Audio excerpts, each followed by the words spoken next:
Welcome back. It's Anthony here, and today I want to talk about attention. The essence of my work, it's about bringing attention back to my client to help them see, feel, and be aware of their thoughts and their body and their actions as well.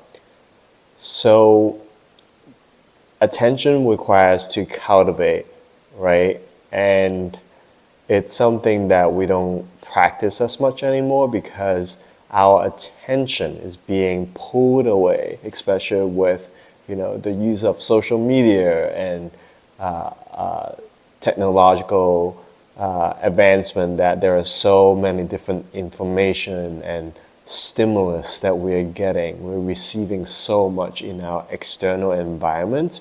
There is so much noise that we can't pay attention to ourselves.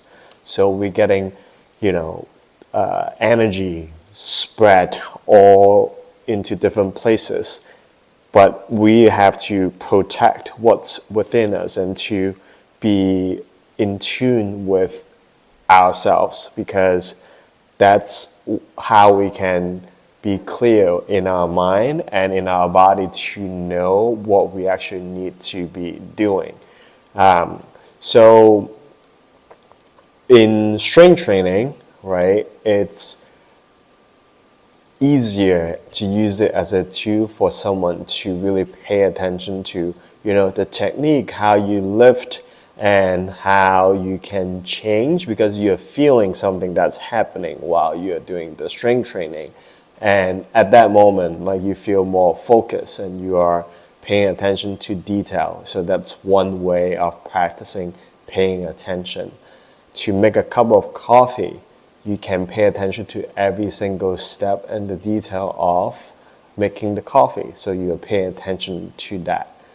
If we do our task this way, we will, achieve pretty good results because we have the intention and attention in getting a task done. But living in a world of distractions, we do things halfway or not even halfway, 30%, right? Like to make a coffee, it's maybe just press a button on a machine. While that's going, I'm gonna run to do X, Y, and Z.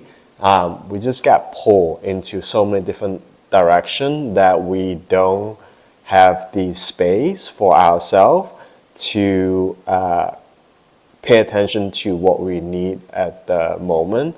And unfortunately, it's oftentimes I'm seeing our health suffers because of a lack of care for a long period of time, and a lot of diseases that are prevalent in our society can be prevented because they're actually lifestyle diseases.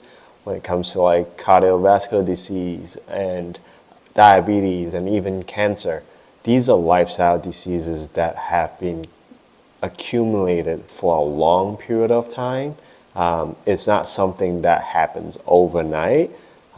So I urge you to pay attention to what you need, pay attention to not only what you need physically, but also mentally, what's bothering you, emotions that's bothering you, what's trapped inside of you that's feeling uncomfortable, what's going on within your community or your family that's close to you. That would be like the next step. But first is pay attention to yourself on a day-to-day basis.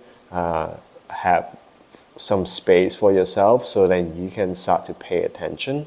And if you want to hear some of the practices that I do and strategy that I use, feel free to send me a message and I can discuss more, or maybe I'll talk about it in the next video.